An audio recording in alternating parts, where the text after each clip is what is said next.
താണ്ട് ആ പുള്ളിക്കാരൻ ഇതിലെ ഒരെണ്ണം തിന്നാവെന്ന് ചോദിച്ചു. താണ്ട് അതിൻ്റെ മുതലാളിയാണ് നിൽക്കുന്നത്. ആ ലൈസൻസ് പെട്ടെന്ന് പുള്ളി വന്നു അങ്ങ് വലിച്ചേരി കളഞ്ഞ്.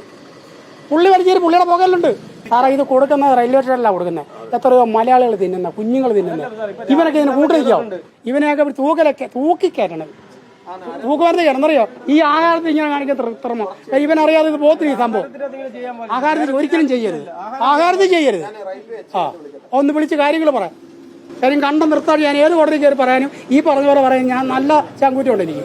കൊല്ലം റെയിൽവേ സ്റ്റേഷന് സമീപത്തുള്ള പുതിയകാവ് അമ്പലത്തിന് ക്രോസ് റോഡിലാണ് ഞാനിപ്പോൾ നിൽക്കുന്നത്. ഇവിടെയാണ് പഴംപൊരി, ഉഴുന്നുവട എന്നിവ ഉണ്ടാക്കുന്നതിന് വേണ്ടി എണ്ണയിൽ പ്ലാസ്റ്റിക് മുക്കി ആ പ്ലാസ്റ്റിക് ഉരുക്കിയ എണ്ണയിൽ വെച്ച് ഇങ്ങനെ വിഭവങ്ങൾ ഉണ്ടാക്കിയത് നാട്ടുകാരുടെ ശ്രദ്ധയിൽപ്പെടുകയും നാട്ടുകാർ ബഹളം വെച്ചതിനെ തുടർന്ന് ഇവിടെയുണ്ടായിരുന്ന ഇതര സംസ്ഥാന തൊഴിലാളികൾ ആ എണ്ണ നാട്ടുകാരുടെ മുന്നിൽ വെച്ച് തന്നെ മറച്ചു കളയുകയും ചെയ്തു. കഴിഞ്ഞ കുറച്ച് കാലങ്ങളായി ഇത്തരത്തിൽ തന്നെയാണ് ഇവിടെ ഈ ഭക്ഷണങ്ങളെല്ലാം പാചകം ചെയ്യുന്നത് എന്നാണ് ഇവിടുത്തുകാർ തന്നെ പറയുന്നത്. കാരണം ഈ പഴംപൊരി എല്ലാം ഉണ്ടാക്കുന്നത് ഇത് ഉണ്ടാക്കിയ എണ്ണയിൽ ആ പ്ലാസ്റ്റിക് കവറുകൾ, ഇവിടെ നമുക്ക് മറ്റ് ദൃശ്യങ്ങളിൽ തന്നെ വ്യക്തമാണ്, ഇവരുടെ ഈ എണ്ണയിൽ, അതായത് തിളച്ച എണ്ണയിൽ പ്ലാസ്റ്റിക് കവറുകൾ മുക്കുന്നു. അപ്പോൾ ആ സമയത്ത് എണ്ണ കുറച്ചും കൂടി കൂടുതൽ കിട്ടുന്നു. അത് പെട്ടെന്ന് വറ്റിപ്പോകാത്ത രീതിയിൽ നിൽക്കുകയും ചെയ്യുന്നു എന്നുള്ള ഒരു തട്ടിപ്പാണ് ഇവർ നടത്തിയത്. ഈ ചേട്ടനാണ് ഇത് ശ്രദ്ധയിൽപ്പെടുകയും. ചേട്ടൻ എന്തായിരുന്നു കണ്ടത്?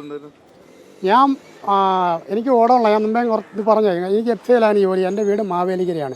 ഞാൻ ഈ സൈഡ് ചേർന്ന് വന്നു കഴിഞ്ഞപ്പോൾ ഇവന്മാർ പ്ലാസ്റ്റിക് കവർ എടുത്ത് ഇതിനകത്ത് അരിപ്പയ്ക്കകത്ത് താത്ത് വെക്കുന്നത്. അപ്പോൾ ഞാനിങ്ങനെ എത്തി നോക്കിയപ്പം എണ്ണയ്ക്കകത്ത് എണ്ണ തിളച്ചുകൊണ്ടിരിക്കുകയാണ്.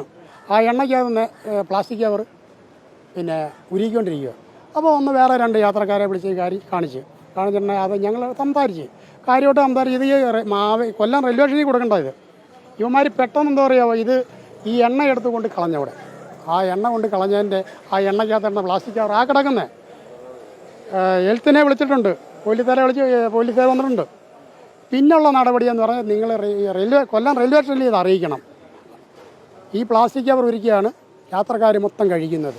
ഈ പ്ലാസ്റ്റിക് കവർ ഒന്നുകൂടെ കാണിക്കാവുന്നതാണ്. ഇവിടെ ആണ്, അതായത് നാട്ടുകാരെ കണ്ടതിനെ തുടർന്ന് ഉടൻ തന്നെ ഈ എണ്ണ ഇവിടേക്ക് ഒഴിച്ചു മാറ്റുകയും ഈ പ്ലാസ്റ്റിക് കവർ, ഇത് തിളച്ച എണ്ണയിൽ കണ്ട പ്ലാസ്റ്റിക് കവറാണ്, ഇതാണ് ആ എണ്ണയിൽ ഇട്ടിരുന്നത്. ഇത്തരത്തിലുള്ള നിരവധി പ്ലാസ്റ്റിക് കവറുകൾ അവിടെ നിന്ന് കണ്ടെത്തുകയും ചെയ്യും. ഇത്രയൊക്കെ കഴിച്ചു കഴിഞ്ഞാൽ ക്യാൻസർ വരില്ലേ? പിന്നെ തീർച്ചയായിട്ടും ഒരു സംശയമില്ലല്ലോ ആ കാര്യത്തിൽ. നമ്മൾ കുട്ടികൾക്കൊക്കെ ഇവിടുന്ന് തീർച്ചയായിട്ടും യാത്രക്കാർ ഉപയോഗിക്കുന്നതാണ്. റെയിൽവേയിലെ എല്ലാ യാത്രക്കാരും ഉപയോഗിക്കുന്ന ഈ സാധനം ഇവിടുന്ന് പുറമെ ഇവർക്കാർക്കും കൊടുക്കത്തില്ല. റെയിൽവേയിലെ കൊണ്ട് കൊടുക്കണം ക്യാൻറ്റീനിൽ. അവിടെ ഇരിക്കുന്ന സാധനങ്ങൾ ഈ കമ്പനിയിൽപ്പെട്ട തന്നെയാണ്. ഇങ്ങോട്ട് വന്ന് ഞാൻ അവരെ കൂടെ വിളിച്ച് നോക്കാറുണ്ട്. ഈ സംഭവം എണ്ണയ്ക്കകത്ത് കിടക്കുവാണ്. അതല്ലാണ്ട് സാർ ഇങ്ങോട്ട് നോക്കിയേ, ഇപ്പോഴിന്ന് വൃത്തിയാക്കിയതാണ്. ഇത് ഞങ്ങൾ കണ്ടോണ്ട് ഇപ്പോൾ ഇവ വെള്ളം തുടച്ചാണ് ഇതിനകമെല്ലാം ക്ലീൻ ചെയ്തത്. താണ്ട് ഇതുപോലെ കിടക്കുമായിരുന്നു ഇതിനകം. താണ്ട് ആ പുള്ളിക്കാരൻ ഇതിലെ ഒരെണ്ണം തിന്നാവെന്ന് ചോദിച്ചു. താണ്ട് അതിൻ്റെ മുതലാളിയാണ് നിൽക്കുന്നത്. ആ ലൈസൻസ് പെട്ടെന്ന് പുള്ളി വന്നു അങ്ങ് വലിച്ചേരി കളഞ്ഞ്. പുള്ളിയുടെ പുകയിലുണ്ട്. അതുപോലെ ആയിക്കോട്ടെ ഡേറ്റ് വെക്കരുത്. അതുകൊണ്ട് സാറേ ഇത് കൊടുക്കുന്നത് റെയിൽവേ സ്റ്റേഷനിലാണ് കൊടുക്കുന്നത്. എത്രയോ മലയാളികൾ തിന്നുന്ന, കുഞ്ഞുങ്ങൾ തിന്നുന്ന. ഇവനൊക്കെ ഇതിന് കൂട്ടിരിക്കാവും. രാവിലെ കൊണ്ട് കൊടുത്തിട്ടുണ്ട്. അത് പിടിച്ച് അവിടെ പറയാ സപ്ലൈ ചെയ്യണമെന്ന് പറയണം. വിതരണം ചെയ്തുകൊണ്ടിരിക്കുകയാണിത്. ഇവനെയൊക്കെ തൂക്കിക്കയറ്റണം. തൂക്കുമരുന്ന് എന്നറിയോ ഈ ആഹാരത്തിൽ ഇങ്ങനെ കാണിക്കാൻ ശ്രമം. ഇവനറിയാതെ ഇത് പോത്തിരി സംഭവം. ആഹാരത്തിൽ ഒരിക്കലും ചെയ്യരുത്.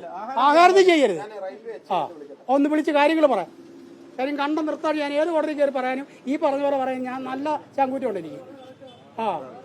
അറിയോ ഇവനെ തൂക്കിക്കയറ്റണം. ഈ ആഹാരത്തിൽ കാണിച്ചുകൊണ്ട് പ്രഥമദൃഷ്ട്യാ കണ്ടപ്പോഴത്തേക്ക് ഗുരുതരമായ കുറ്റകൃത്യം ആണ് ഇവിടെ നടന്നിട്ടുള്ളത്. ഗുരുതരമാണ്. ഇത് വെച്ചിട്ടാണ് ഇതെല്ലാം ചെയ്തിട്ടുണ്ടെന്നുണ്ടെങ്കിൽ അത് അതിലേറെ ഗുരുതരമാണ്. ഭക്ഷണ സാധനങ്ങളാണ് കൊടുത്തുകൊണ്ടിരുന്നത്. അത് ഈ പറഞ്ഞതുപോലെ എനിക്ക് പറയാൻ വാക്കുകളില്ല, അത്രേ പറയാൻ പറ്റുന്നുള്ളൂ. ഇപ്പോൾ ശക്തമായ നടപടി എന്ന് പറയുന്നത് വാക്കുകളിൽ ഒതുക്കുന്നതല്ല. വാക്കുകളിൽ ഒതുക്കിയോ ശക്തമായ നടപടി എന്നോ വെറുതെ പറഞ്ഞു നിർത്താവുന്നതല്ല. കട ഇപ്പം എന്തായാലും ക്ലോസ് ചെയ്യുമല്ലോ. ലൈസൻസ് കൊണ്ടുവരട്ടെ. ആദ്യം ലൈസൻസ് നോക്കട്ടെ. ലൈസൻസ് ഉണ്ടെങ്കിൽ നമുക്ക് ക്ലോസ് ചെയ്യാൻ വേറെ വ്യവസ്ഥകളാണ്. ഇത് പ്രൂവ്ഡ് ആയിരിക്കണം. ഇത് ഒന്നും അറിയാത്ത റെയിൽവേയിലെ യാത്രക്കാർക്ക് നൽകേണ്ടതാണ്. അതിനു വേണ്ടിയിട്ട് ഉണ്ടാക്കിയ പഴംപൊരിയും ഉഴുന്നുവടയുമാണ് റെയിൽവേ യാത്രക്കാർക്ക് നൽകുന്നതിനായിട്ടുള്ള ഈ പഴംപൊരിയും അതോടൊപ്പമുള്ള ഉഴുന്നുവടയുമാണ്. ഇതിലാണ് ഈ പ്ലാസ്റ്റിക് കവറുകൾ, നമുക്ക് ആ പ്ലാസ്റ്റിക് കവറുകൾ ഇവിടെ കൂട്ടം വെച്ചിരിക്കുന്നതടക്കം കാണിക്കാവുന്നതാണ്. ഇത് നോക്കൂ, ഈ പ്ലാസ്റ്റിക് കവറുകൾ ആണ് ഈ എണ്ണയിൽ മുക്കുന്നത്. ഇത് മുക്കി ഉരുക്കി കിട്ടുമ്പോൾ എണ്ണ കൂടുതലായി നിൽക്കുമെന്നാണ് ഇവർ പറയുന്നത്. അതായത് ഈ എണ്ണ വറ്റാതെ ഈ പ്ലാസ്റ്റിക്കിൻ്റെ കണ്ടന്റ് അങ്ങനെ ഉണ്ടാകുമെന്ന് പറയും. എന്തായാലും നാട്ടുകാരടക്കം ഇപ്പോൾ ഈ കടയ്ക്ക് പ്രത്യേകിച്ച് പേരൊന്നുമില്ല. അതായത് ഭക്ഷണം ഇവിടുന്ന് പഴംപൊരി ഉഴുന്നുവട ഉണ്ടാക്കി റെയിൽവേയിലെ യാത്രക്കാർക്ക് നൽകുന്നു. അല്ലാത്തവർക്ക് ഇവിടെ നിന്ന് ചായയും കടിയും കഴിക്കാം. ഇപ്പോൾ ഒന്ന് ചെറിയ സൗകര്യങ്ങൾ മാത്രമുള്ള പേരൊന്നും ഇല്ലാത്ത ഒരു കടയാണ്. കൊല്ലം റെയിൽവേ സ്റ്റേഷന് നേരെ ഓപ്പോസിറ്റ് പുതിയകാവ് അമ്പലത്തിന് മുന്നിലുള്ള ക്രോസ് റോഡിലാണ് ഈ കട പ്രവർത്തിക്കുന്നത്. എന്തായാലും ഇപ്പോൾ പോലീസ് എത്തി തുടർ നടപടികൾ സ്വീകരിക്കുകയാണ്. വീഡിയോ ജേർണലിസ്റ്റ് എസ് അബൂ താഹിറിനൊപ്പം റിപ്പോർട്ടർ ദിലീപ് ദേശിയ, ഇൻ റിപ്പോർട്ടർ, കൊല്ലം.